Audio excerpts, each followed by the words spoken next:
Petitions are required for our county and city offices. Again, this year, that's our county clerk, comptroller, all 23 legislators. The city of Kingston does petitioning, and those are carried throughout the end of February throughout March, and then they are ultimately filed with us at the Board of Elections. And depending on how many people file petitions, it can lead to a primary. So that's how primaries are created. It's through the petitioning process. Depending on your party, some certain parties at the town level have voted and elected to go to a petition process. So if you're considering town office, do inquire as to the method in which they are going to go about putting candidates on the ballot as to whether it will be a petition or a caucus. I believe in Ulster County, we have 3 or 4 town and specific to a party groups that are going to the petition process. Yeah, if you're going to run as a Democrat in some of these towns, just check in with us at the board, because a lot of Democratic committees switched to primaries. New Paltz, Woodstock, Marbletown, Sawgrees, the town of Olive, Rochester. We got Olive and Rochester just this year. So that's 2 towns that never have done petitioning before for town offices that are going to start doing that this year, because they're allowed to switch. The local committee can go and switch to have, instead of a caucus, having a primary. Caucuses are generally held, though, in the local towns for those municipal offices. The local town party conducts the caucus. The Board of Elections does not. We're just responsible for tracking and receiving the paperwork that comes out of the caucus. And if you have a caucus, there is never going to be a primary. The caucus is in place of the primary. So there is never a primary that happens from a caucus. So that's a big difference. Let's see. So we're going to talk about petitions for a little while. We'll get back to caucuses in a few minutes, but designating petitions are only for those 4 official parties. There's a couple of different kinds of petitions. There's 3 kinds of petitions that can happen. We're going to talk about these ones first, because these are the biggest group and the biggest amount that we get. These are for those 4 parties: Democrat, Republican, Conservative, and Working Families. And those are going to start a month from today. So it's pretty eventful. We have a 1 month left to go before people can start going and gathering signatures. Once they get all of those signatures, and we'll talk about how many are due in a second, they will then file them. There's a 4-day period, March 29th through April 1st, where they come to our office at the Board of Elections.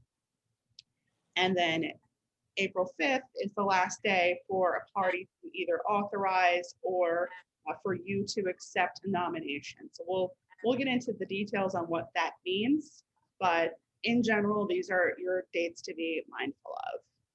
Similar to last year, we could potentially see a condensing of the petition season. So when February 23rd begins, we do encourage you, if you are doing designating petitions, to go out there as early as possible to get as many signatures as you can to meet your qualifications, because we could get hit with a notice or an executive order that tells us that we're going to have to condense the period from February 23rd to 2 weeks out. And then all of a sudden, those who traditionally wait until the last minute to go get their signatures are in a tough position to get the signatures needed to get on the ballot. Yeah, good point. That happened last year, and a lot of people had to scramble to get signatures because they didn't go out yet. And then the governor changed it, and they had to go out. They had 2 days to go and get the amount of signatures that they needed. This is what it looks like. This is what a petition. Commissioners, can I just interrupt for a second? There is a question in the chat about the number of signatures changed last year due to COVID. Is the number this year reflective of that change, or is it back to where it was before? We are going to talk about that in just 2 slides. So okay, thanks. Stay tuned. But generally speaking, this is what it looks like. This is just the top half of it, so it has relevant information. The voter will sign, and we can walk people through every single step of this in more depth if they're going to be petitioning. But I just wanted to give you an overview. of what it looks like. And this is also a document that we have available on our website. The state board also has it on their website. It's an official document, so it does have special rules, but this is what you can expect to see if you're going to carry petitions. So who can sign? Any enrolled voter in that political party who lives in the political subdivision can sign the petitions. Who can witness? Any enrolled voter in the state of New York enrolled in the political party can witness a petition or a notary public. And that is a big one to remember, because if you're seeking petitions for the Republican line, you will need to be enrolled as a Republican Party member to help go around and get petitions, or you will need to be a notary. Who can make petitions? We're here to help. We're always available. You can ask to have them proofed by us. Typically, these are always done by party leaders, or you reach out to party leaders for help. But if you aren't that traditional establishment candidate and you want to have independent guidance, we will be here to help you along the way. May I also ask, who is allowed to carry for us if we're, say, running for town board, and people, say, Democrats outside of the town want to help us carry petitions? Who's allowed to petition for town offices like that? Good question, Connor. Nice to see you, by the way. Hi, Ashley. Hi. So any enrolled New York State voter who is enrolled in that party, so let's say you're running as a Democrat, any Democrat in the state of New York can come and help you get your petitions in your town. They can fill out that witness statement. There's no requirement on them living in Woodstock, for example. Including candidates. I get that question a lot. As a candidate, should I carry petitions? There's nothing explicitly that says that you cannot. Some prefer not to, but whenever I've run for office, I've carried my own petitions. It's a personal choice if you want to do it or not, but there's nothing that says that you can't. It's also a good way for you to get out and talk to people that will ultimately be your voters. It's sort of your first introduction to the voters in your district that you're running for office.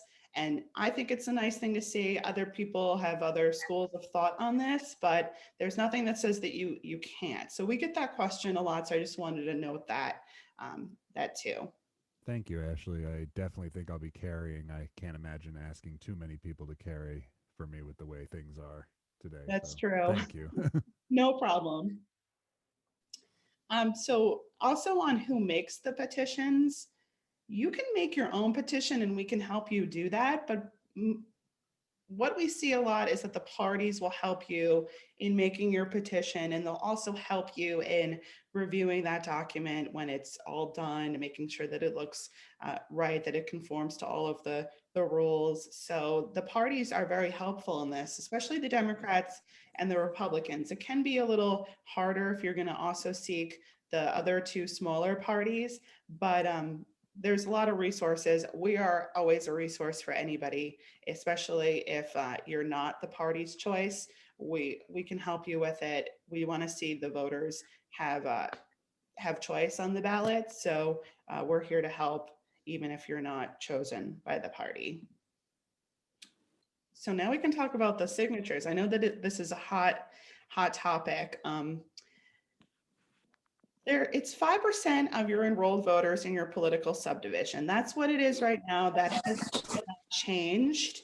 That's a requirement under the election law, and that's what the current calendar requires.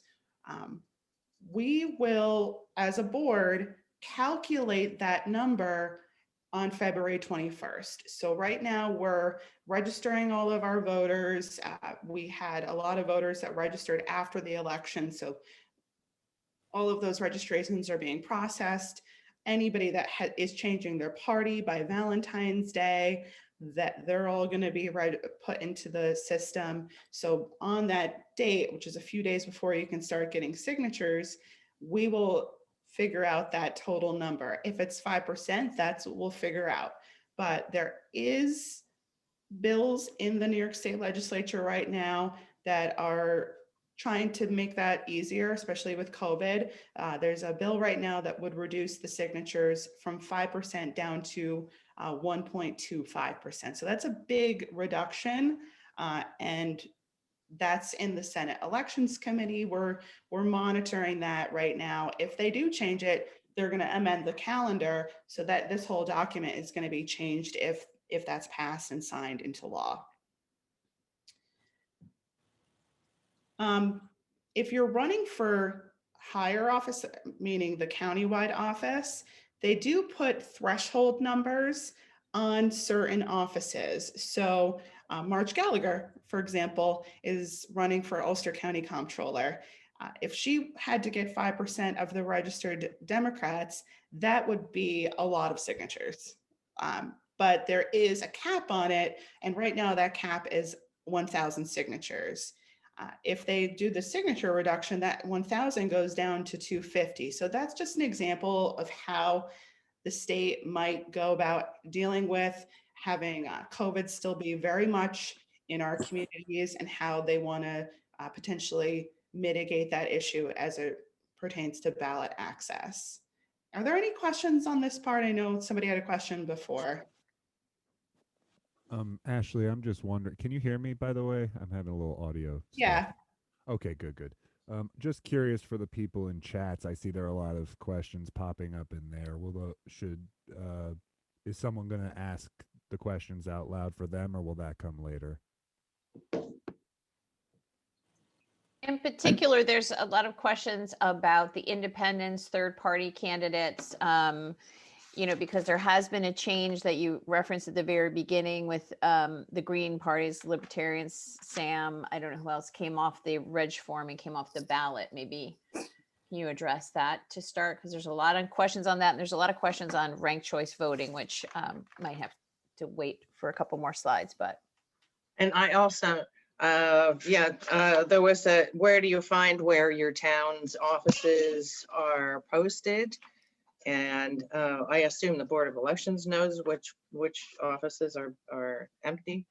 And what if you're not enrolled?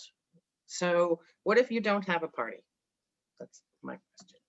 Okay, so I'm going to wind back a little bit. The offices that will be on the ballot, that is something that the town clerks and the county clerk, they're responsible for letting the Board of Elections know that. They have to let us know that by February 1st. So we send them a document called the offices to fill, and we're getting those back in our office now. So we sent that in the beginning of the month, the end of December, we sent that out, and they've been letting us know what is on the ballot. We also track that in our office, but this is the official required by law document. So that's how we know, generally speaking, what is on the ballot. But the official, what is on the ballot for each town is something that we're getting back, and we'll have that by February 1st. And once we have that back, that's going to go on our candidate information page, for example. So people know with a couple of weeks before they have to go either carrying petitions or participate in a caucus, what is in their specific township. For people that are not in a party, if they are seeking to be a nominee for any of these 4 designated parties, they have to get authorized by party leadership to carry and then ultimately run on their line. If they're not going to get that, there's another kind of petition, which we're going to talk about, that you could file and try to get on that specific party line. For the parties that are no longer recognized by the state because they failed to get the amount of votes for president, those parties are tracked internally by the boards. So we track all of our Greens, our Independence Party voters, but they don't have a party anymore, and they won't until at least 2023. So the next time they can apply to be recognized is when we have the governor's election.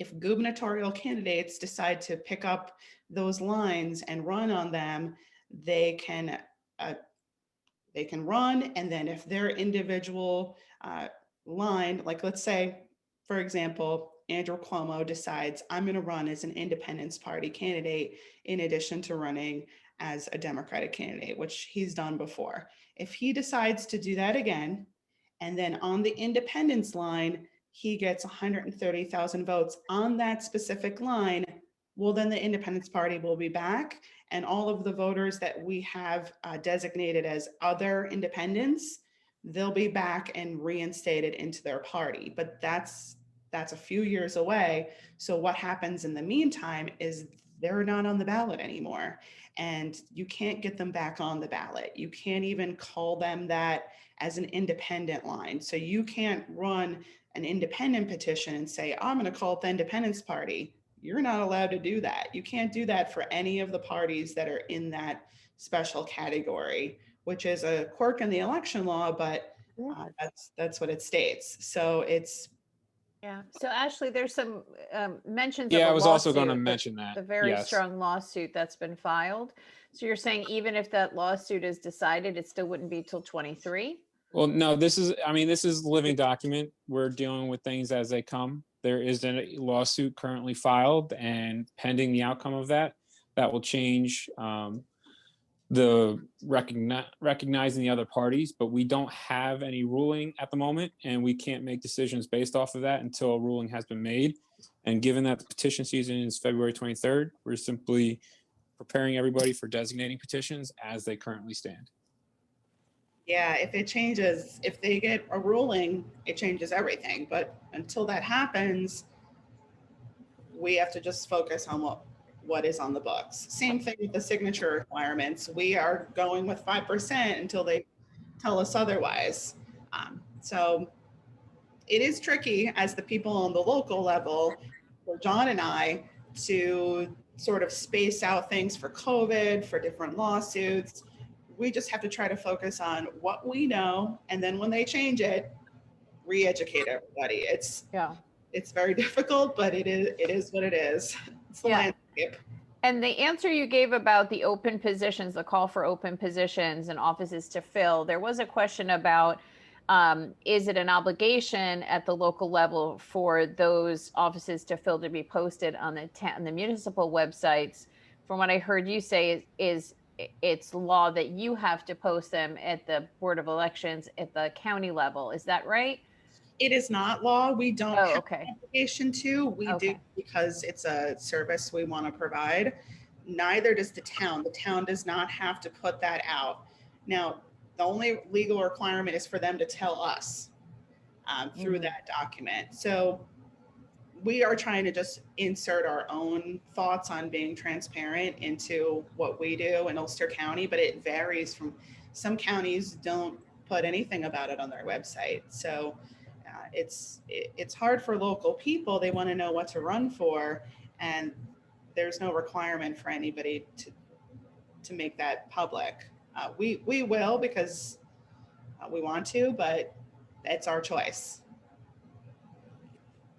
If we could save the rest of the questions till the end, I know we definitely still have a bulk of a way to go through our presentation, and we'll be able to answer all the questions. We'd probably answer a bunch of them in some of these as we go along. So, understood. Thanks. So on the topic of petitions, and this actually pertains to all of the kinds of petitions, but generally speaking, you want to use a very good list to make sure that you have an accurate roster of your voters for your party that you're seeking to be a candidate for.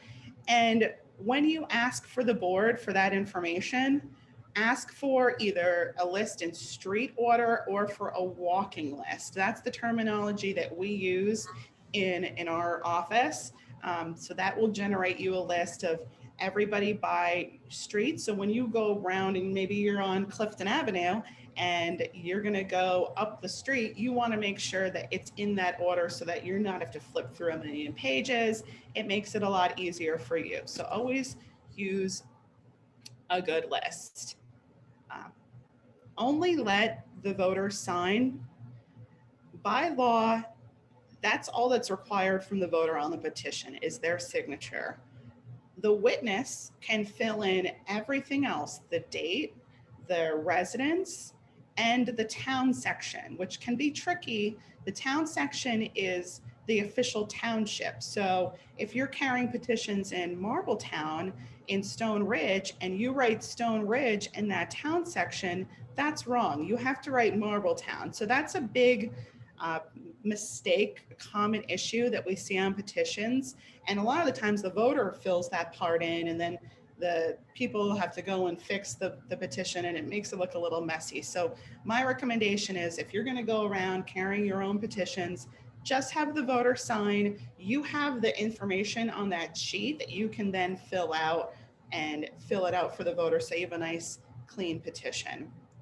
Make sure that you are mindful of all of the different rules, which there are lots of little silly rules that go around with petitions. The dating of them should be conform the town rule. People Cover sheet.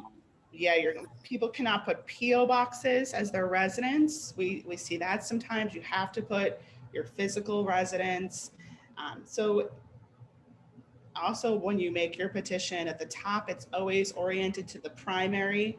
So you'll always put the primary as the date in your preamble area. So that's what we're for all of those questions about what can I do with a petition? What are the rules? How do I make sure that my petition is fitting into all of those boxes, and that it's going to ultimately be a good and lawful petition? Some of those rules are on the next slide, and it happens to deal with making sure that you get your petitions in on time and you know where you're filing at. Petitions can only be filed at our Board of Elections. It's 284 Wall Street in Uptown Kingston. And if you have more than 10 pages, you are going to need what is known as a cover sheet. You will want to make sure that your pages are numbered and connected with either a staple or some sort of fastener that keeps your petitions what is known as binded. As long as they are binded and given to us, they can be considered filed. When you file with us, you will most likely, if you don't, we will be in trouble. You will most likely hear us say, "Are you ready to file?" It's a standard question that we have to ask when you bring the petitions to us. And as an extra step, when you go through this, don't hesitate to ask us for a copy of your stamped in time certified petition, so that you have a copy of your petitions on record, having been received at the Board of Elections by a specific date and time. That way, if anything comes up, you have a reference material to go back to and say, "But no, I did file them timely. Here's the stamp. Here's how we move forward." Yeah, it's really important when you come to file your petitions, you have looked through them, made sure that everything looks correct. The parties will help you do that. By and large, they are very involved in that effort. But once the petition is filed and stamped in at the Board of Elections, there is very little that can be done to fix any mistakes. Very little. The cover sheet can be amended, but the cover sheet is really not a big factor in your petitions. The sheets themselves, where the voters have signed, that's where there can be mistakes that can ultimately make your petition no good. So that's a very important thing to do before you come to our office and file those petitions. We'll look at superficial things, making sure that you have a cover sheet if you have 10 or more pages, binding them. We'll say, "Are you sure that this part is ready to go?" We'll try to help you as much as we can, but that all should be done before you step in to file. So it can be nerve-wracking, it can be a little scary, but most of our candidates have no problem doing this, and they're all set. All right, so what happens after you file? So if you're not registered in the party that you file petitions for, let's say you're running as a Republican and you are a Republican, but you also ran a conservative petition set and you're not a conservative, you have to then file a certificate of acceptance for that conservative line by April 5th. And that certificate of acceptance is a piece of paper. It does have to be notarized. You can do that at the Board of Elections. We have notaries in our office. We also have this form in our office, but that is required. You can file it before you even file your petitions. That's okay too. So if you expect that you're going to get aligned and you're not registered in that party, just come on in, file that paperwork, and then it's done. You've taken care of it. On the other side of that is the authorization. So if you're, in that example, are running as a conservative and you're not in the conservative party as your personal enrollment, the conservative party is going to have to file a certificate of authorization that they will say, yep, they're good to go. We want them as our candidate on the conservative line. So that's two different forms. One is done by the candidate, one is done by the party, both due on April 5th. If you're personally registered in the party that you're carried petitions for, let's say you're a Republican and you file the Republican petitions, you don't have to do anything. You don't have to accept, and the party does not have to authorize. You're filing, you're in that party, it's not required.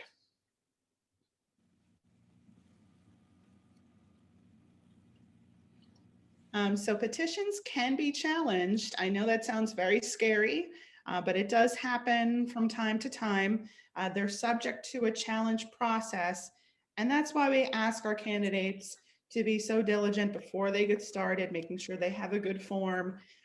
When you see how many signatures are required of you, always aim to get more than the required signatures. This way, if anything is wrong with any of your sheets or any of your signatures, you're giving yourself a buffer. We always tell our candidates in the Democratic Party to at least try to double your signatures so that it can withstand any kind of challenge made to those petitions.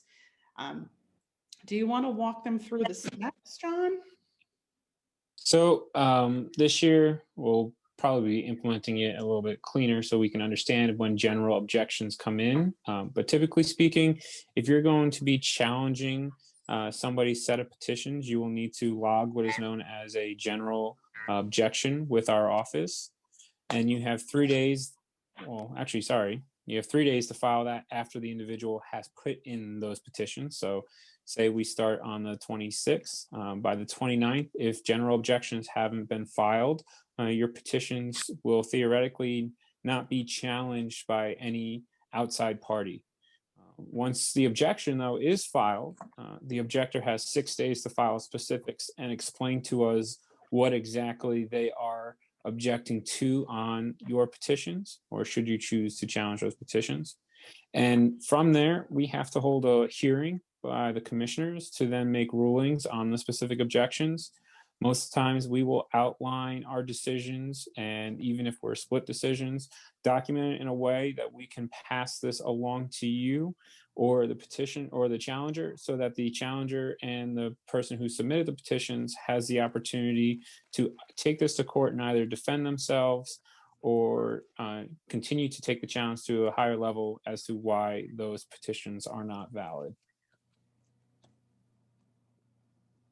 We put out a lot of information on this process. We're trying to do a better job of that this year and make it clear, as John said, like, what does that objection process look like?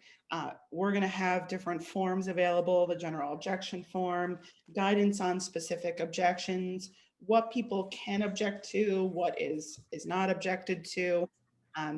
We will have a hearing, and then that's something that happens at the board level, but people can always go right to court too if they want to. That is your right as candidates. And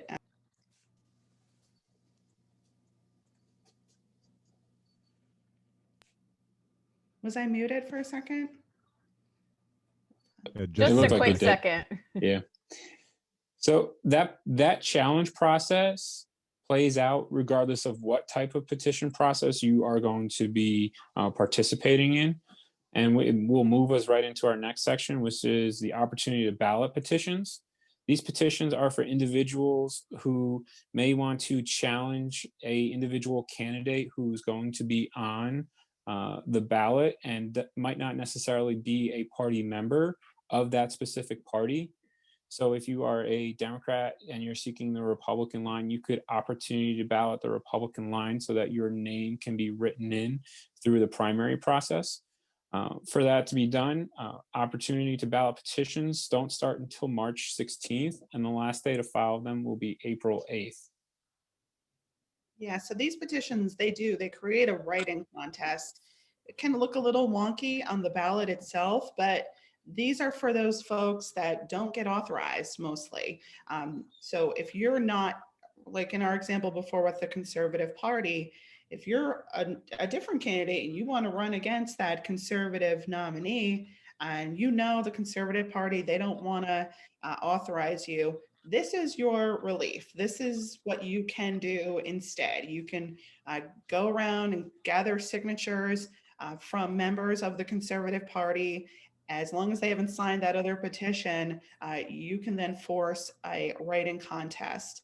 There is a new rule this year with opportunity to ballot petitions. So if you've ever done this in the past, you are always required to put a committee to receive notices, because your name does not go on this petition.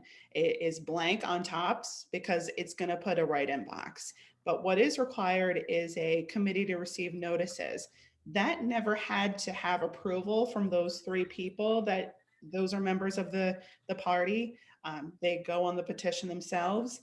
This year, starting this year, members of the committee to receive notices are required to file paperwork with the Board of Elections that states that they consent to being put on that petition. So that's a new thing this year, that if you're going to go about doing an opportunity to ballot petition, that's a further requirement that is in place. This is the third kind of petition. These are independent nominating petitions. As you can see from the dates, these start a lot later. They start in April. They're interesting. We see more of them in local years than any other kind of election cycle. This creates a new party that you make up the name of. So we've seen examples like United We Stand was one that we had just on the November ballot. Sometimes it says the town name, like Marlborough Together. We've seen that before. You come up with that name. There are rules about the names. There's rules about what you can't use. So you can't use any part of an existing party's name, and you can't use words like, you can't use the word New York, United States, weird little rules. So if you're going to go about doing an independent nominating petition, it's best to check with the Board of Elections on what you want to call it. These are also going to have a higher signature requirement.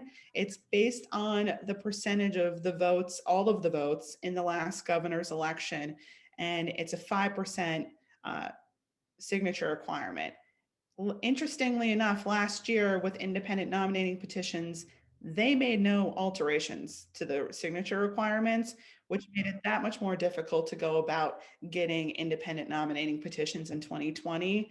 And currently, I don't see anything, I don't see any bill language that would alter the independent nominating petition signature requirement. So before you get going, you're really going to have to decide if this is something that you want to go about doing. Another thing to note before you make that decision is that if you've been nominated by more than one designating party, so let's say you're the Democrat and Working Families candidate for a particular office, if you do an independent nominating petition, it's not going to create a third line for you on the ballot. Instead, that line, whatever you're going to call it, it's going to commingle and be on the same line as your lower party. So you would see Democrat, Working Families / United We Stand. It's not going to say Democrat, Working Families, and then a third line by itself that says United We Stand. So that is also something to take into consideration if you are going to seek doing an independent line. For those seeking who are not enrolled in a party and are seeking ballot access, this will answer your question as to how we'll go about creating your own line to get ballot access. Also, this may be a way that we will see those minor parties whose names aren't officially recognized regain ballot access for this local election year.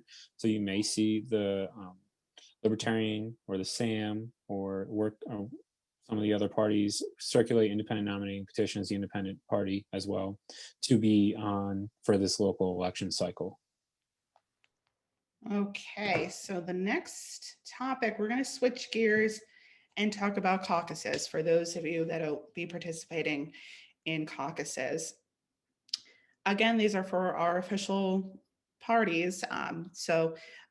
And those are for parties that have a constituted party within the town. So your local town Democrat, Republican, or conservative party will have a caucus. The Working Families Party, there are no local Working Families parties in any of our towns, so there are no Working Families caucuses. Some conservative caucuses happen because in those townships they have a local town party, but generally speaking, this is either going to be a Democrat or a Republican caucus. These are the dates to have a caucus. The first date is also the same date as the first day to carry petitions. So a month from today is the first day that any town can hold a caucus. But it's a very long period where they can have it. The last day to have a caucus would be the morning of July 22nd, most likely the night before, because the July 22nd date is the last day for that town party to come and file the paperwork with the Board of Elections. And then again, with these petitions, you as a candidate, you have to accept that nomination if you're not in that party. So that certificate of acceptance is due July 26th.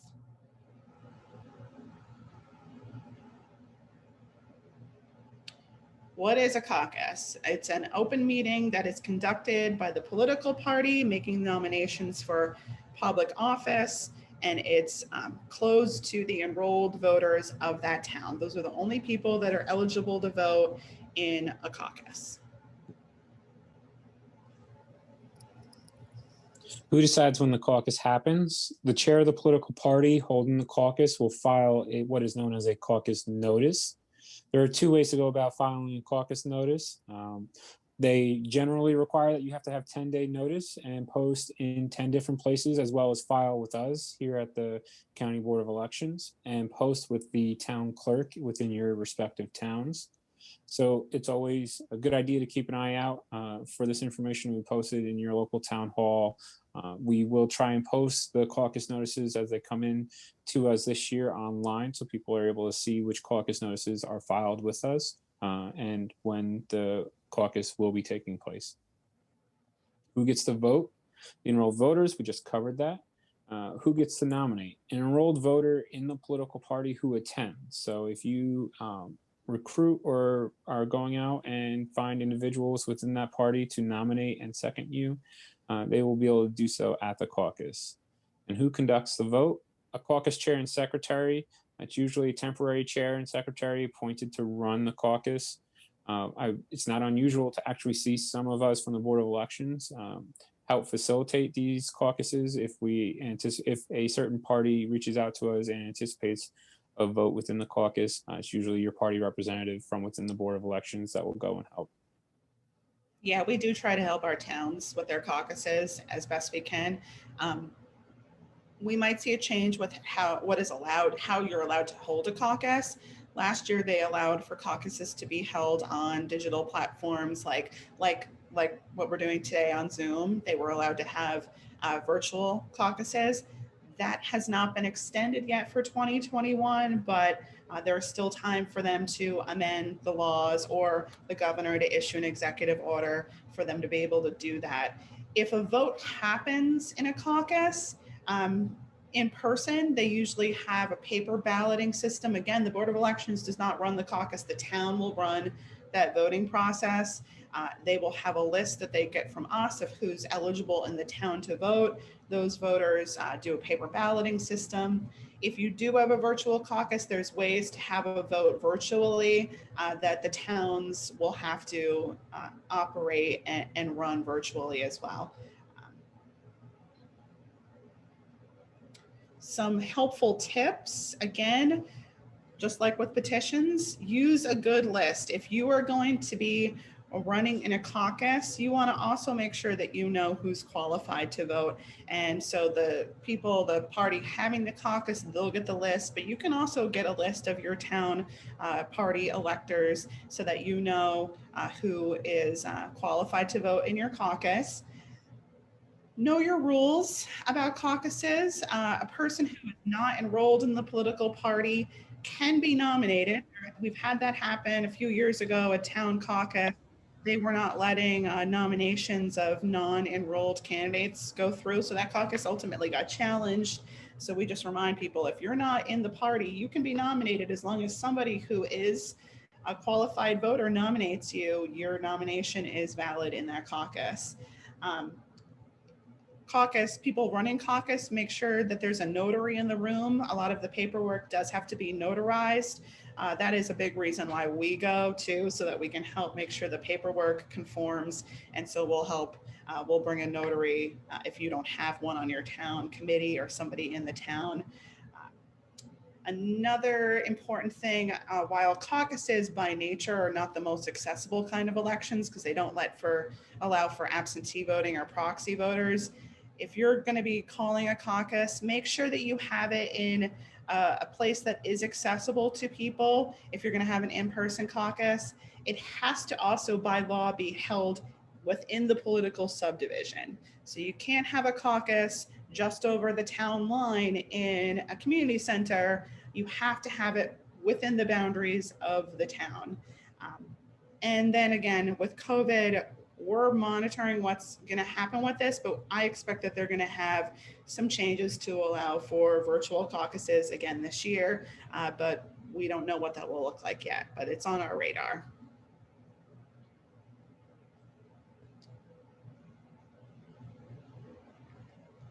Do you want to do this one? I'm trying to unmute myself. I have to keep muting myself because I have 3 dogs hanging here and they decide to bark randomly. So you won the caucus. What happens now? All the caucus paperwork needs to be filed with us at the Board of Elections by the party chair. Usually files them with a certificate of nomination. There is a section of that certificate of nomination, I believe, that both the secretary and the party chair will sign off on to validate that caucus paperwork. And then filing an acceptance. If you're not registered in the party which has nominated you, then you will be required to file a certificate of acceptance. And this will be due by July 26th this year. Authorizations are not required. Both forms can be found, both the acceptance, the authorization, as well as the nomination. All these files can be found on the Ulster County Board of Elections website under candidate info.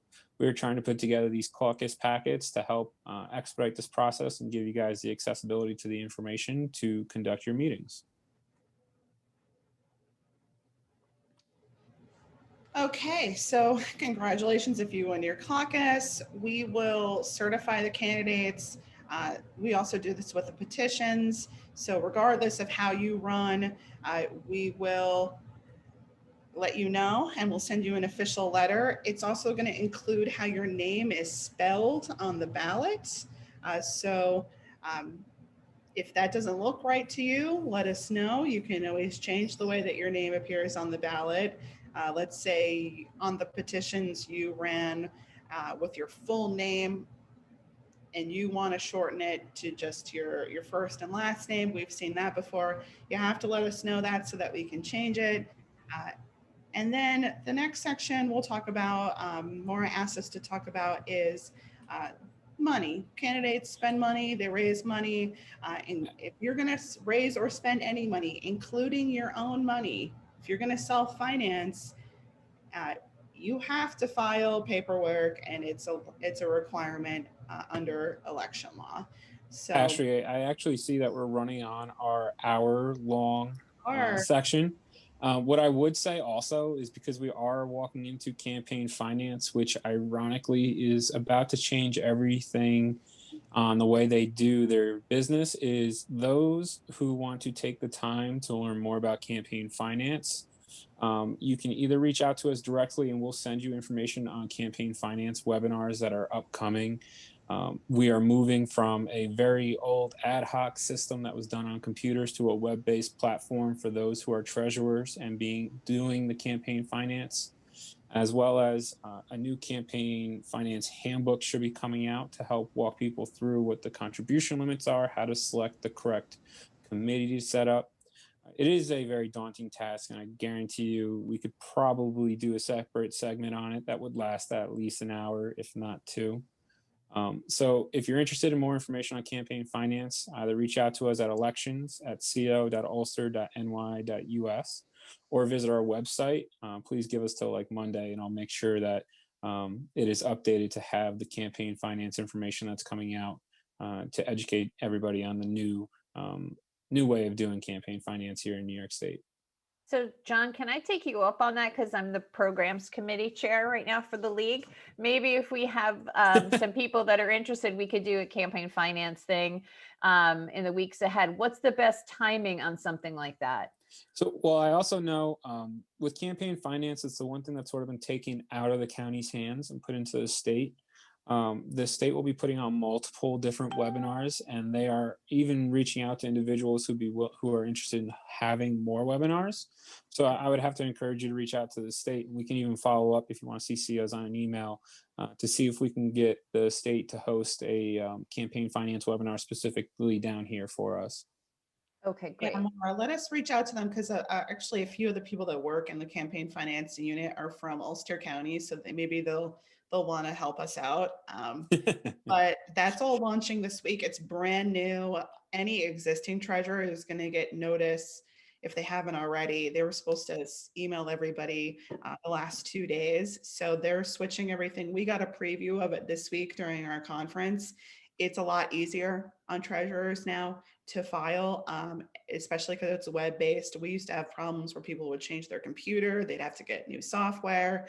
All of that is gone. This has been years in the making. So it's really nice to see that the state has finally got the resources to launch it. But we'd be happy to do a little primer on campaign finance to get people started, and they can invite their treasurers too. So happy to do that. We'll talk dates and do something in a couple of weeks. Great. So probably, I think there's only like maybe 5 slides left. And if we're going to speed pass through the campaign finance stuff with the filing, great. So I think just to land on connecting to the party leaders, and you have just some names and contact information that we can actually leave up on the screen. This is Ulster County. Do you want to talk about connecting to the party and have, sort of next step for someone who's been terrifically inspired through this morning and they're like, yes, next thing, right? So just talk about this. And I did add the slide at the end with both Dutchess and Ulster BOE information as well. Yeah, so really quickly for the Democratic Party, our chair is Kelly McKenzie for the county. Each town has individual chairs. If you want to run for town office, you can either reach out to Kelly or myself. I can plug you out to them. The other party that the Democrats sort of have taken under their wing is the Working Families Party. They don't have local party leaders. They are a state level, but big thing to be mindful of if you're going to run as a Democrat, there is a convention on February 18th. That's for our countywide offices down to county legislature. If you want to be a Working Families Party candidate, they have a questionnaire that they ask prospective candidates to complete, and then you'll be asked to interview with them. Most of their candidates are not registered in the party, so that is why they do that, because they have to authorize a lot of people, and they want to make sure that they know who they are and if they're in line with their philosophy. So if you haven't done that yet and you want to be a Working Families Party candidate, do that soon. That is something that they have on their website. So I put that website on there so that you can look for that, fill out that questionnaire, get your interview scheduled, and you'll be ready to go. John, I'll let you talk about Republicans, conservatives. I didn't know if Ed Gaddy was still. And as the Republicans, well, the funny thing is, I didn't even know the Conservative Party had a website. So I didn't yesterday. If you'd like, you can definitely reach out to party chair for the Republicans, Roger Rasco. I do know his phone number is right on the website. He will walk you through our nominating process. We will be having an executive committee meeting this coming week to discuss the rest of the details, as well as the Conservative Party. I believe that's actually Jack Hayes currently. And if you need his information, not trying to be a gatekeeper, please feel free to reach out to me. I'll give you his information as well. I know he loves to hear from new people every day. And obviously, the role as party chairs, they try and be the most accessible to everybody. Sometimes that requires having a web presence that not everybody has just yet, but will help make that connection if you can't find them online.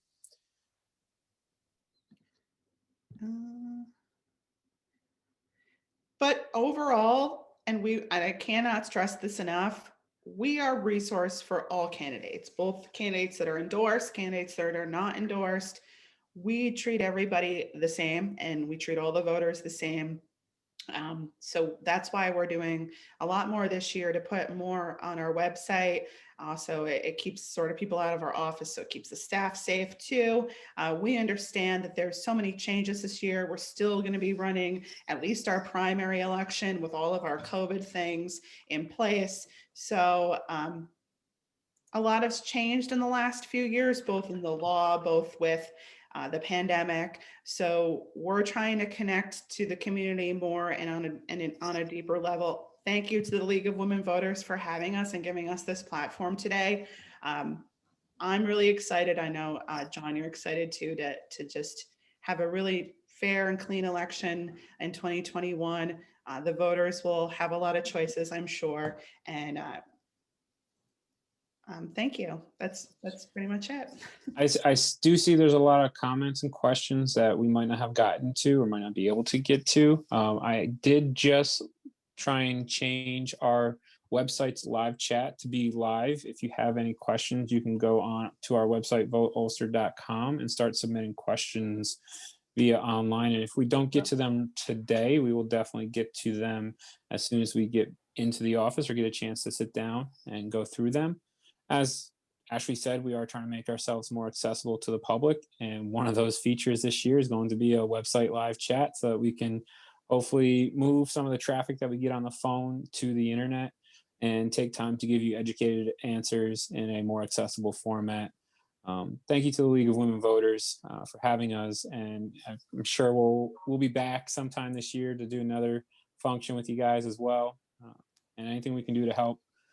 It's awesome to live here in Ulster County when you got nearly a third of our voters who are non-enrolled and participating on a record level every year in how our government's run. Yeah, and I'm also happy to stick around. And I know there's lots of questions. I'm just seeing them because I was running the PowerPoint, but lots of questions here. But I don't want to take up time for the candidate section. So if people want to stick around, I'm happy to keep going and answer a lot of questions after that section. So great. Thank you both so much. The two of you have become in the last year so wonderful at remote training. So I participate, I'm sure many of the people on our Zoom today, in that training before the general election that you all did digitally. So cool.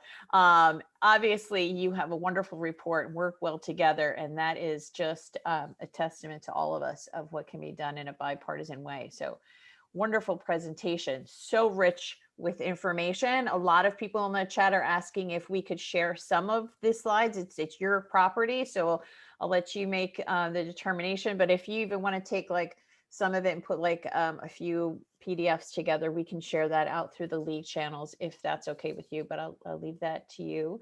And for everyone who has follow-up questions that we didn't get to, I shared my screen so that we have Ashley and John's email and phone number that they had mentioned for Ulster County. I know we have people in Dutchess, Orange, Putnam, I think Columbia on our Zoom today.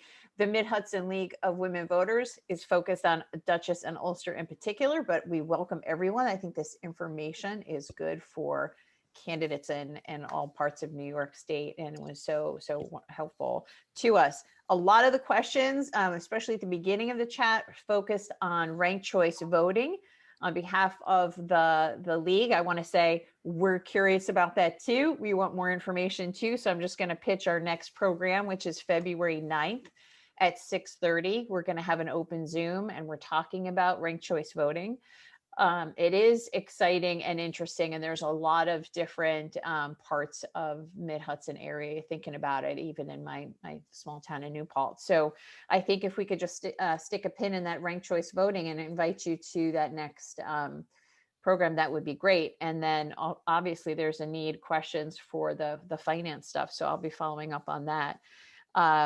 So thank you all, both of you, so much for being with us. Of course, you're welcome to stay, but we did want to get also to our candidates that have offered themselves as our panelists. I know we also have former candidates who are on the Zoom as participants, and we could probably have them share information as well. But I want to start with Eve Walter, who is Ulster County legislator, and we'll have you unmute yourself, Eve. And I'm actually going to stop sharing so we could take. Let's look at Eve. And just what got you out of the seat and say, because you had a really different career. I think a lot of candidates were doing other things, right? And get that call to action in your life, and sort of what went into the decision and what surprised you about your run, what seemed complicated but really wasn't. So I'm handing it over to you, Eve. Sure, thank you. Hi, everyone. I'm Eve Walter. I'm currently county legislator for District 20, the Village of New Paltz, and will be running again. So I actually hold a PhD in epidemiology, which is now a word everyone knows. A year ago, nobody knew what that was. And I have always been active. I don't necessarily see myself as a politician, but I see myself as engaged. I have been, I've always volunteered. I've served on many boards. And I've always been very interested in what's going on with local politics, both personally and professionally. I had my start in Ulster County when I was very young, working for the Mental Health Association and working with teens and youth and serving on the Ulster County Youth Board and fighting for more funding for youth in front of the county legislator as a young 20-year-old, in front of some of the same legislators who are still there. And even back then, I thought, I recognized that they're just regular people who had chosen to do this. They're not like you're born as a politician. These are just people who this is what they're doing. And even at 20, I thought, I'm kind of smarter than some of these people. Like if they can do it, I certainly could. But I was 20, I had a lot to do in my life, and that really wasn't the time. But that's really when I first started recognizing my interest and finished my PhD. I taught at SUNY New Paltz for many years. I served in the Benjamin Center with KT, who you'll hear from later. And I often felt like it wasn't my turn or my time. I might live in a community that the existing legislator was well loved, and perhaps, I shouldn't be running against anyone who's already appreciated. So I often put off making it my turn, because I always felt that it was not, I kept saying it wasn't my turn. And it was interesting because when it was proposed to me to run in New Paltz, and what's often true for women is it does take someone telling them or suggesting the idea that they run. I also felt like it probably wasn't my turn because there was a Democrat who was sitting in the seat. I then, since after asking around, understood that it was possibly my turn now, that person had that seat for a while, and maybe a change of pace would be good. And so I took the chance. As it happened, I didn't end up having to primary this person, but I was prepared for a full primary because I had to decide it was my turn. And I'm really glad I'm doing it. I just wanted to say a couple of things that also might be helpful or useful. I loved petitioning and knocking on doors. For some reason, every time I was walking, it always poured or snowed. like the days I wasn't, it was beautiful, but for some reason, every time I go out, it would just be pouring or snowing.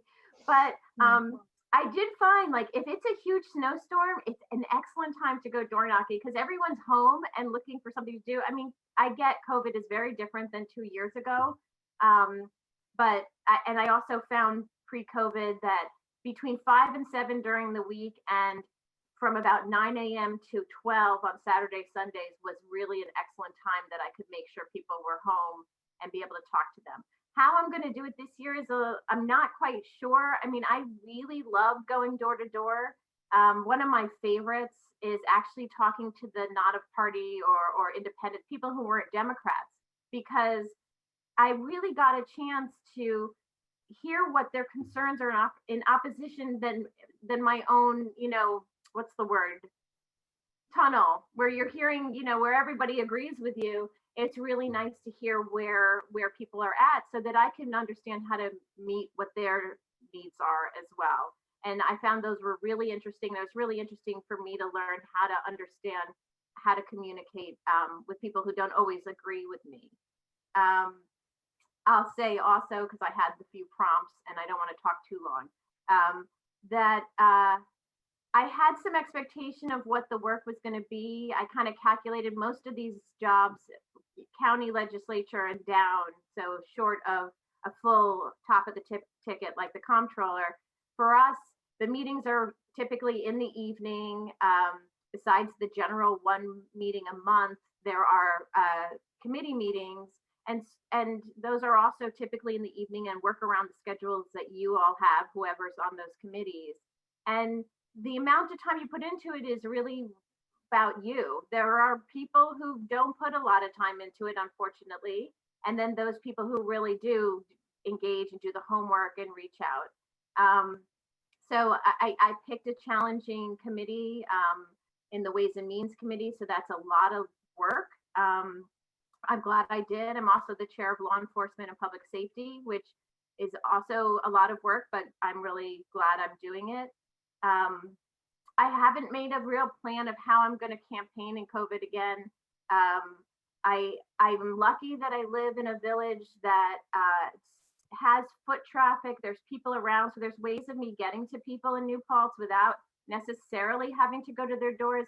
I don't want to get rid of meeting people, so I'm going to have to be creative. And but that's okay. It's the opportunity's there, and I'll figure it out with anyone else who's running with me or on my tickets. And I'll say also, it's very good to get clear what your issues are, what's going on, what are the decisions, what conversations are already happening at your level, where you stand on those, and a clear message, because when you should reach out to different types of groups, not just the typical kind of endorsements, but that we have a lot of small political or politically engaged groups like Indivisible and UAC and Ulster People and other ones, and they're going to ask you questions about what you want to change and how you feel about things. So having a real clear sense of where you're at is very, very important. I did, by creating my website, it was very helpful because it allowed me to clean up be clear in my own mind.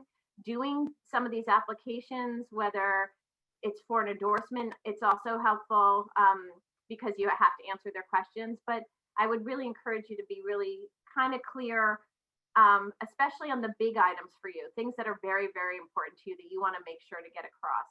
You don't have a lot of time when you're talking to people, so you want to get right to the point, which I probably am not doing really well right now. So on that, I will stop.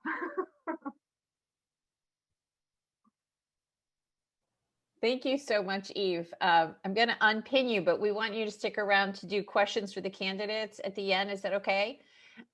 So Tori Alexander, who's a member of the League of Women Voters, ran on a for a congressional race as a Libertarian candidate, passionate about the ranked choice voting and third-party candidates. So thank you for the dialogue in the chat as well, led by Tori on some of those items. Tori, are you available to unmute? There we are. Okay, I'm going to pin you so we can hear from you about running a campaign, especially since you were not in the two big parties, but a strong voice for independent candidates. All right.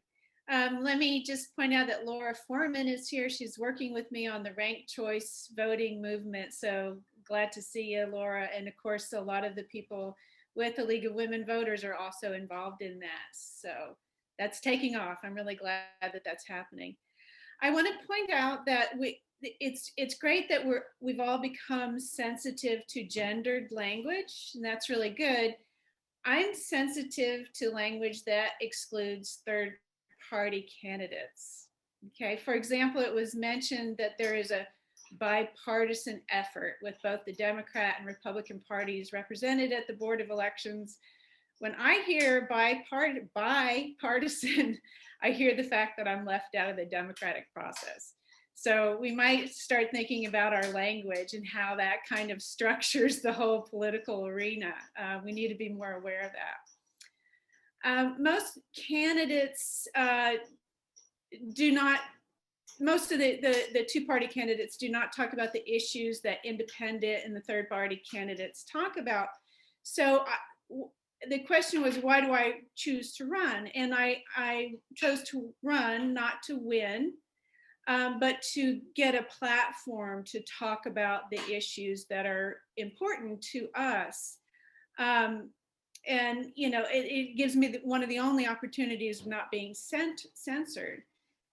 For instance, one of my things that I like to point out was that due to the Federal Reserve monetary system, the top 1% have about 50% of the wealth, and the bottom 50% of Americans have only about 1% of the wealth. And that's led to the fact that the 1% control most of our large institutions, both public and private. So, people running for federal office usually don't bring up the fact that the Federal Reserve took away the sovereign right to create US dollars from the Treasury in 1913. So I get to say that.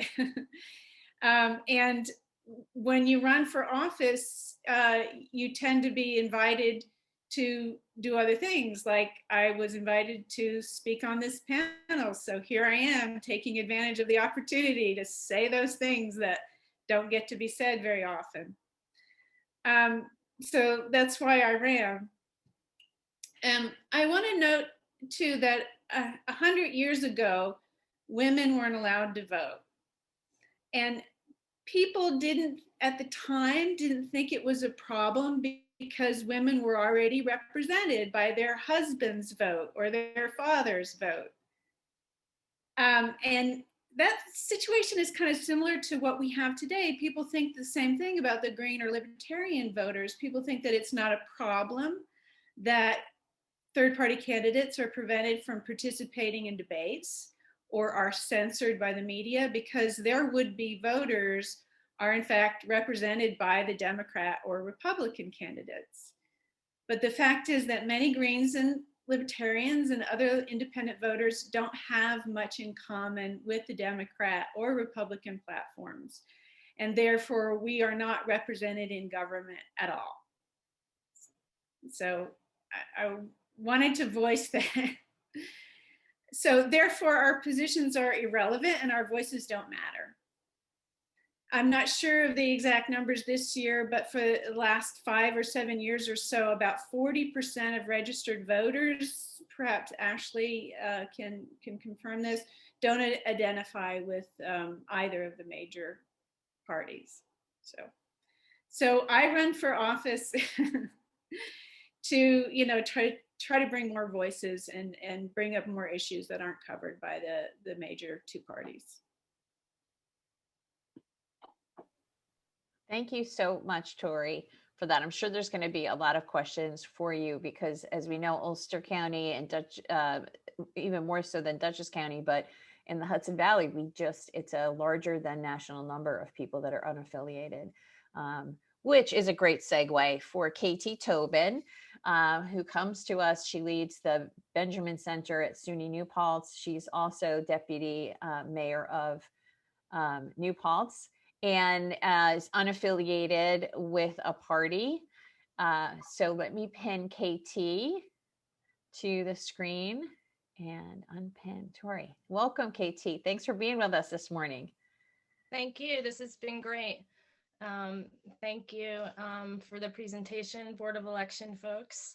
Want to amplify what Ashley said. Don't get overwhelmed. It's a lot of information. A little bit of organization and a plan leads you to a step-by-step way that you can get through all of that. I think it's a gatekeeper. Many people think it's a gatekeeper, which isn't unrelated to Tori's comments. And I'd love to slay the two-party beast. So I think the league might be interested in that as well. But that may be a conversation for another day. I am currently the deputy mayor and in New Paltz, and I previously served on the school board from 2009 to 2012, where I was president for a hot minute during what do you call it? Unpredicted, didn't know it was coming transition, but mostly was vice president when I was on school board. Also a similar time to now because we were dealing with significant state budget cuts. I'll try to make this quick. I'll try to, I agree and was felt and did a lot of the same things that Tori and Eve talked about and went through. I'm an academic, but I consider myself a change agent, scholar activist, applied sociologist, all those identifiers that indicate that I don't want to just hang out in the ivory tower, that I actually want to take what I know and make change in the world. Eve and I are actually both authors of a chapter each in this book, which is about women in politics in New York State. It costs way too much money. It's like $100, so don't buy it until enough people who can afford it buy it, and then maybe we'll get a paperback. We are going to do a series of interviews with the authors of some of those chapters this year. That's my way of telling Eve that she's going to do that sometime this year.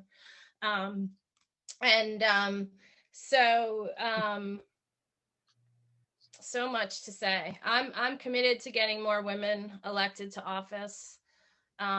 Eve indicated that it's a little harder because women tend to have to be recruited. There's lots of empirical evidence that men sort of have they're socialized and have the drive to run in a way that women don't. So women tend to be catalyzed by issues in their community.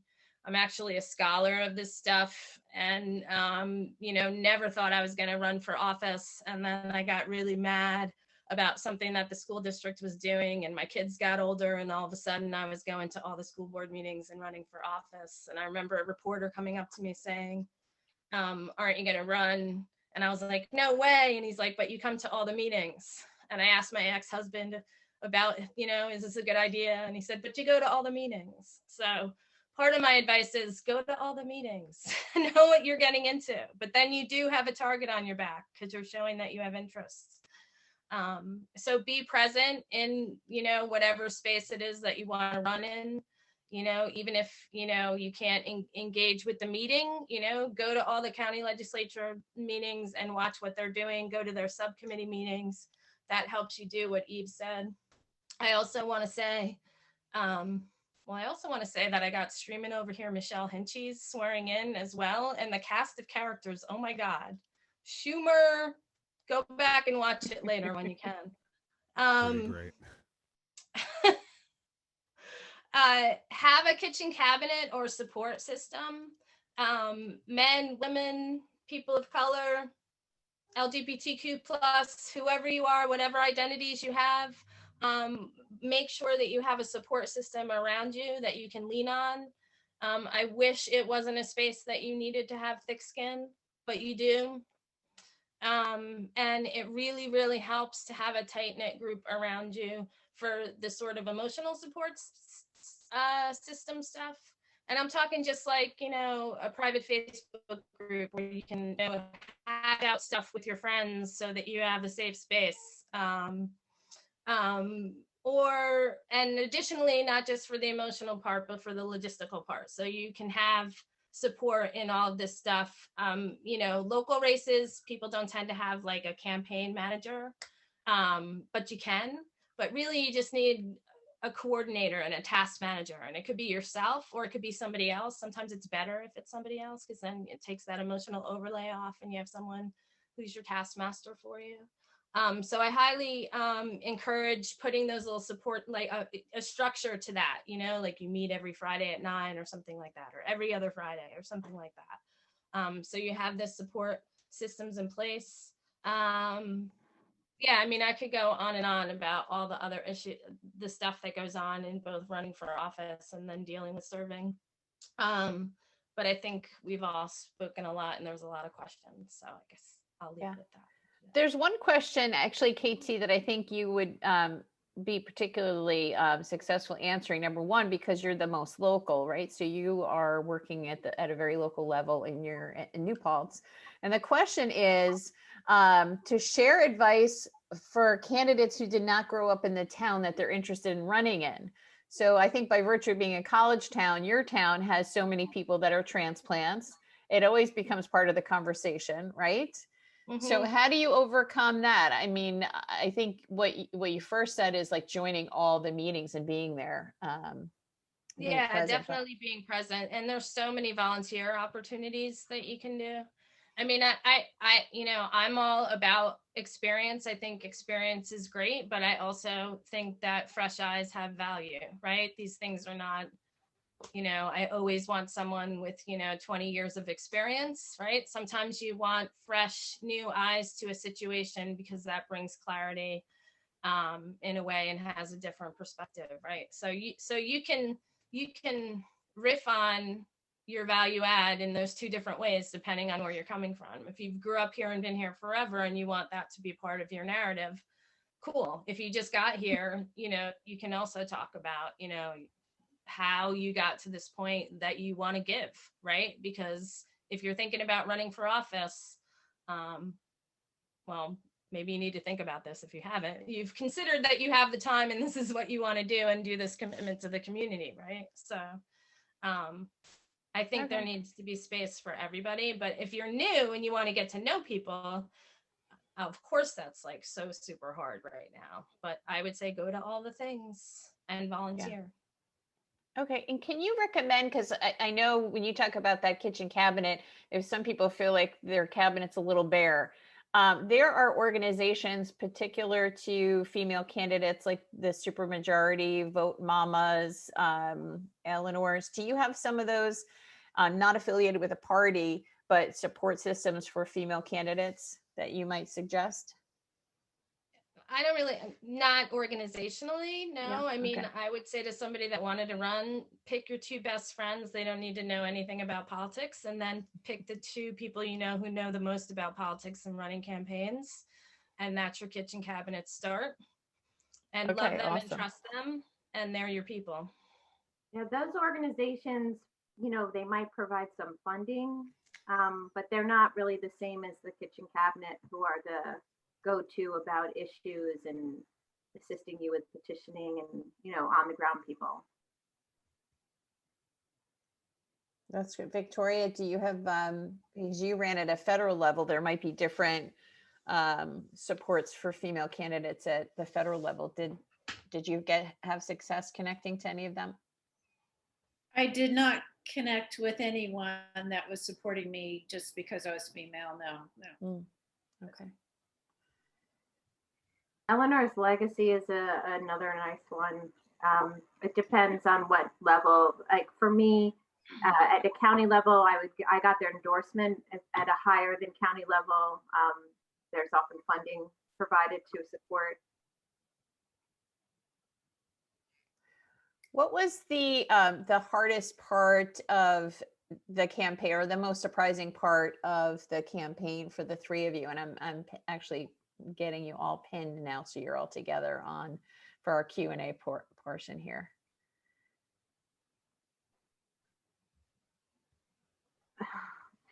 Well, it's, you know, and again, COVID is different, but you really have to hit the pavement a lot. you have to be willing to get yourself out there. Different communities are different. I'm fortunate that houses are close together, but I had colleagues such as those in more rural areas that between two houses could be 2 miles. And so it could be very exhausting to really reach out.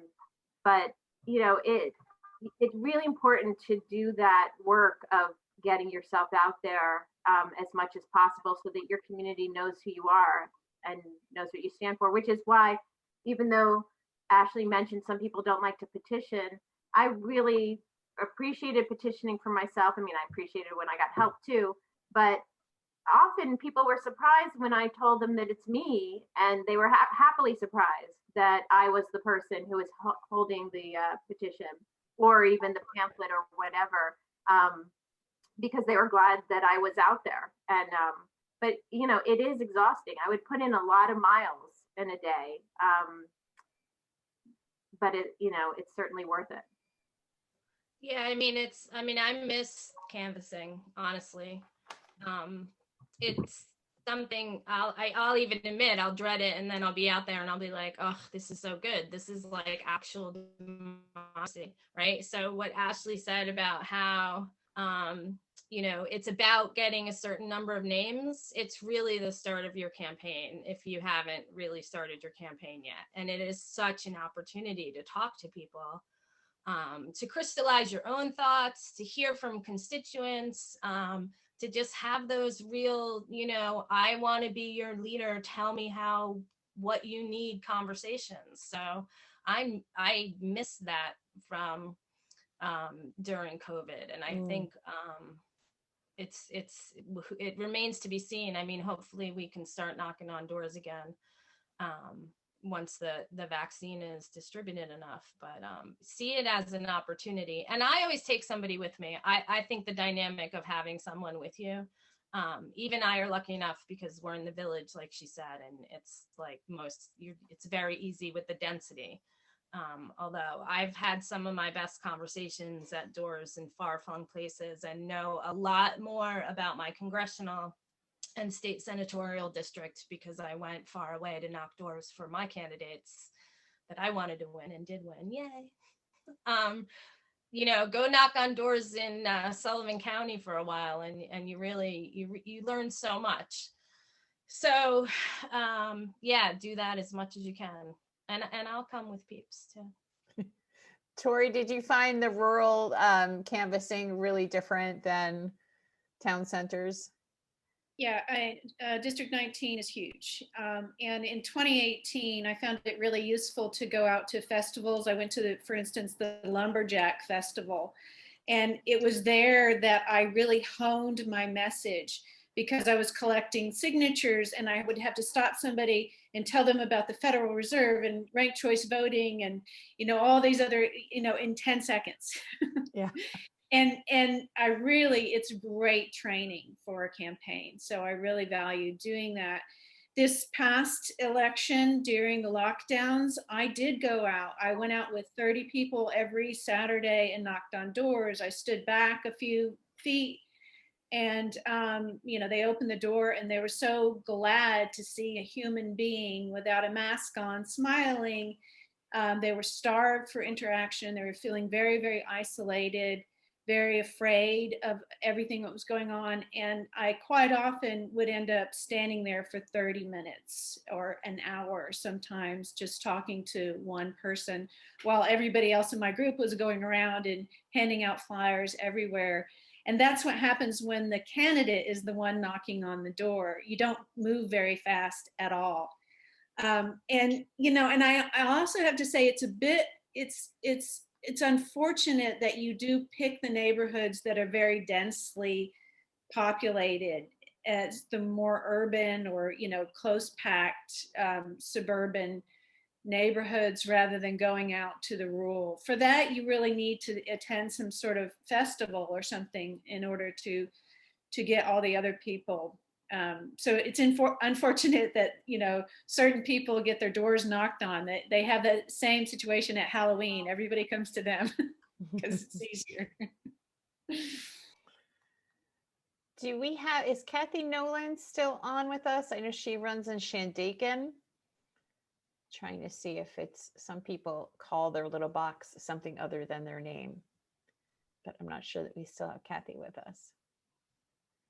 Okay, I think we don't.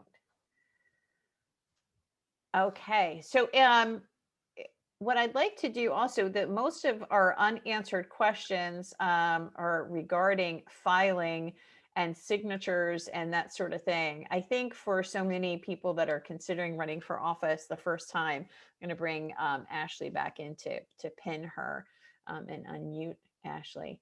That seems to be the inside baseball. You know, the people are like, oh my gosh, they get so overwhelmed with like, who can sign it and can I witness if I signed, and all like the details in the chat box, which you probably had a chance to look at since you were off, is like so specific to that one person's question. So of course we want to keep our conversations for everyone's benefit. But I think that seems like the most tense part of the race for a new candidate who's never run before. So going back to the designating petitions, if you sign as a voter, so first of all, let's say I'm going to go around and carry petitions for my alderman candidate. Going around carrying petitions for her, I can witness as many as I want to, but when I sign one as a voter, I can't witness my own signature. So I can't sign one that I carried around, witnessing all the other people in my neighborhood. So that's against the rules. You cannot witness your own signature. But let's say I'm going to sign somebody else's petition that they're carrying around for my alderman candidate, and I sign that. Well, now I've signed one, so I can't go and sign for another candidate running for the same office at all. That's against the rules. Same thing if you're going to then have someone do an opportunity to ballot for the same office. Since I signed a designating petition, I can't sign an opportunity to ballot petition. So that's against the rules. Same thing for independent nominating petition. I've already signed for that office for a designating party. I can't sign it for an independent nominating petition. I've already signed it. So we always tell our pool of witnesses, you know, don't sign one. If you think that if you're carrying around petitions for a particular office and there might be other things that they want to do for ballot access, just go around and witness, don't sign. Another thing you can do is try to get your notary public license so that you can witness petitions for any parties. So let's say that same alderman candidate says, all right, I'm going to go and seek the working families line. All right, great. Well, she has to either find people that are registered as the Working Families Party to go and witness her petitions for that line. Or what happens a lot with those third-party petitions is notaries will go around and gather the signatures for those petitions because it's hard to find. There's not as many people in those parties. There's not an abundance of volunteers, and also there's no constituted party in the county, so there's no infrastructure in place for us to go and rely on them to go around and gather those signatures. If you are going to be a notary and go around and carry petitions, it's very important that when you get a signature that you administer an oath. And whenever I'm a notary, so whenever I've gone out and done those petitions before, I physically tape the oath to my clipboard and I say to those voters, read this, acknowledge this, that covers you. Because the last thing you want to happen is you have to get called to the witness stand. And I've seen it happen to people where they have to go and take the oath and say, did you administer the oath when you carried around petitions for Working Families Party? And I have seen it where the person on the stand said, no, I didn't even know I had to do that. Boom, all of those petitions were thrown out. And so we didn't have a primary for the Working Families for that office. That happened a couple of years ago with our surrogate court race. So the last thing anybody wants is to be in a court scenario. It's very stressful. It's very scary. I'm used to it by now, so I don't care. We go to court all the time, so it's not scary to me. And I'm sure John will feel the same way eventually, but I'm a little used to it, unfortunately. It just happens. But candidates, you don't want to have that happen. It also becomes a big story, and the court of public opinion sometimes doesn't agree with what the judges rule either. So it can put a little stink on your race if that happens. So it's like all these little. So you know who's hearing that, Ashley, is all the people who've never run before. My personal messages is like, oh my God, I'm terrified. Like, new people running for the first time, they hear that and they're like, oh my gosh, this one little thing, or if I didn't put a paper clip or staple, whatever John said, it's like, I didn't want all my signatures to be thrown out. I think when I hear those things, I'm like, mentorship is so important, right? Like for that candidate running for the first time who never maybe saw themselves in political office, but would be a wonderful representative, understands their community really well, to try to get a mentor for someone who knows all these ins and outs is so imperative. So I think, that's sort of my next thing I'm noodling, is like how to make those connections happen. And so after the New York 19 race several years ago, where there was 7 on the Democratic side, there were 7 different candidates. I came a year later, and what I would often hear is people very upset and worried about signing a petition because they're afraid. They found out later that if they signed for one, they couldn't sign for someone else. And so I had to be upfront with them to say, so the 2 messages are: one, if there's another person who is petitioning at your same party, it is important. I would say be upfront and say you can only sign for me or for that person. On the other side, if it's like a judges and there's 2 open spots, and there's 2 people, not even whatever many people are running, if there are 2 open spots, and Ashley said this before, you can sign for 2 different people. And so you being informed about that is very helpful, because they're not informed and they get very afraid. If I sign for you, does that mean I can't? Right. And I'll often say, well, I'm the only one running on my line. And then the last thing I would say is, often I have to clarify, like, you're not voting for me right now. You're just saying I could be on the ballot. You get more time to decide if you want me as your legislator, but this is just to place me on the ballot. I often would have to explain that that's all they're doing in signing the petition form. Well, you're an educator, so that's terrific, because you're going to be able to have that conversation well. But that's important to think about all your volunteers carrying that clipboard. A lot of times you are educating the people in your area. That's a really, really strong point to make, especially when you're training volunteers. It's the morning of your canvas, 10 people show up, and sometimes it's like, here's the stuff, and you want to send them on their way, but it's really important to have that moment where you explain that procedure to that volunteer as well. And the 3 of you have had youth volunteers, maybe aren't even 18 yet and ready to vote, but they have enthusiasm and want to help, and they are learning about the process through the mentorship of their candidate that they're helping. Yeah, it sounds complicated, but I have a 1-sheeter that goes right there. It's on the clipboard that they can, training is so important, right? So you can fit all this information on 1 page. I love Ashley's idea of the pledge just up there on the front. What I do is I have like a little training sheet that has the thing, like, you can, because for example, in the village, there'll be 2 seats up, right? So people can sign twice, and it sounds complicated, but it's really simple, and they're narrow rules, so you can get there. And reiterate to people that they're not voting for you. They're just getting you on the ballot, help getting you on the ballot. That's it.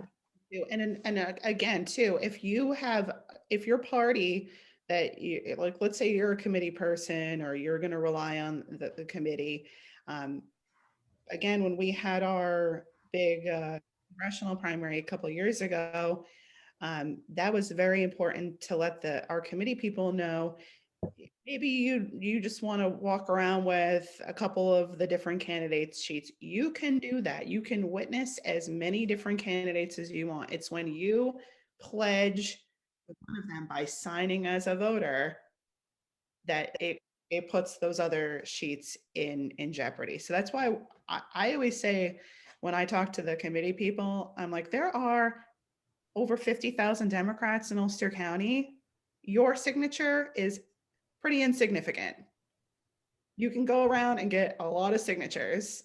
The second you sign, you're pledging. So in that primary, people were carrying maybe for 4 different candidates, whatever, and they were giving their neighbors a choice, like which one of these do you want to sign? Do you have a preference? That also happens when we see our petitioning every 4 years for our presidential primaries.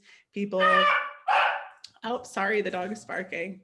People carried around for Bernie, for Biden, for Elizabeth Warren. They were giving people choice, but they couldn't sign one of those sheets. So that we hammer that into them when they, if we have those scenarios and we know that that's going to be something that people want to do. KT, that's great. Bringing around, I like to tell people in the committee, make sure that you have an explanation for each sheet that you're asking people to sign, because people don't know what every office is. It's for whatever reason, people just don't know what, for example, they don't know what a county comptroller is. What is that? What does it do? Have like a brief explanation of what that office is. And it's very important to reiterate, you are not signing, and that's not a vote, you're signing to get them on the ballot. You'll have your choice to vote when there's a primary, and that is when it matters. Just getting people on the ballot, it's by signing a petition, you're not saying that you're voting for that person. So I've had, when I carry petitions in the past, people that are unsure, I'm like, listen, I'm not here to force you to do anything that you don't want to do, but just so you know, it's just part of the process. It gets people on the ballot. It lets people have a choice. And then they're like, okay, fine. And then they sign it. Yeah. This kind of brought up something else that we haven't talked about, which is partnering with other folks that are running for office, which looks different in a village or a school board race. If you are running for any of the offices that will be determined in November, your county committees are definitely, on down, or, the whole idea is they're supposed to be helping candidates. So if you're running in one of those races, or even if you're running in a school board or village race and you partner up and you run as a slate, these are all decisions that you can make. There's all, pros and cons to doing it or not. That might be a conversation for another day. But in the petitioning process, you can do that as well, right? You can carry for other people. And I don't think I signed either, Ashley, because I get super nervous. I carried, for example, for both Warren and Bernie. Warney. Yeah, and I didn't sign any of them because I was so nervous. And I don't tend to sign them because if you're doing the job of gathering, like Ashley said, get other people to sign. You don't want to sign and then mess it up. But just always have that anxiety in your head. Never sign one that you witnessed. So I want to, KT, talk about the slate for a second and keep in mind the message from Tori. You could be on a slate with someone who isn't the same party as you also. So that's not specific to party. I'm trying to wash that out of my hair. I believe it or not, I did see in the Mid-Hudson, there were mixed party slates.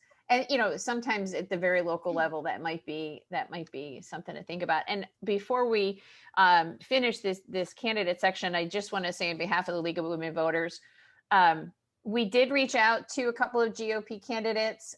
We don't have a Republican on our panel, not from lack of trying. And they usually participate in all of our things. We have a wonderful relationship with the Republican folks, and just calendar wise, whatever did not work out. But I want to be really clear before we close that everyone knows we did reach out.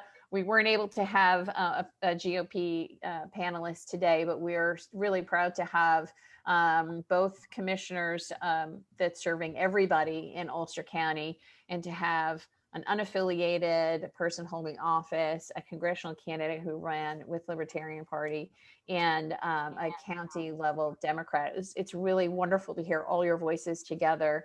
And really thank you so much for your time today. Thank everybody for joining us. It's a sunny Saturday in January, which does not always happen in the Mid-Hudson Valley. And I just really appreciate that so many people were tuning in with us today. Hope you found this valuable. Hopefully we put some seeds in your brain for upcoming programs, whether that's ranked choice, finance, what have you. So Laura, can I just say that yeah. if anyone wants to reach out to me and ask any question or get support in any way, I'm happy, even if you're not in my district. And I just, speaking for myself, I would imagine the others will say the same. But please feel free. I'll put my email in the chat. Wonderful. Thank you so much, KT, Tori, Eve, Ashley, John. Wonderful, wonderful roundup. Do you want to close us out, Cindy? Sure. As always, I really appreciate all of you. You did a wonderful job. I did want to remind everybody about the ranked choice voting. It's a Zoom, and it's going to be on February 9th from 6:30 to 8. Our member Dave Heller will be our speaker, and I think that we'll have that on Facebook, on our website, in our newsletter. And if anybody is interested in more information about the league, we'd love to talk to you. You can check our website and contact us. Always. I'll put the link in the chat for Mid-Hudson League of Women Voters. And Maura, thank you very much for an amazing job. And everybody enjoy your day and your weekend. Take care. Thank you. Bye-bye.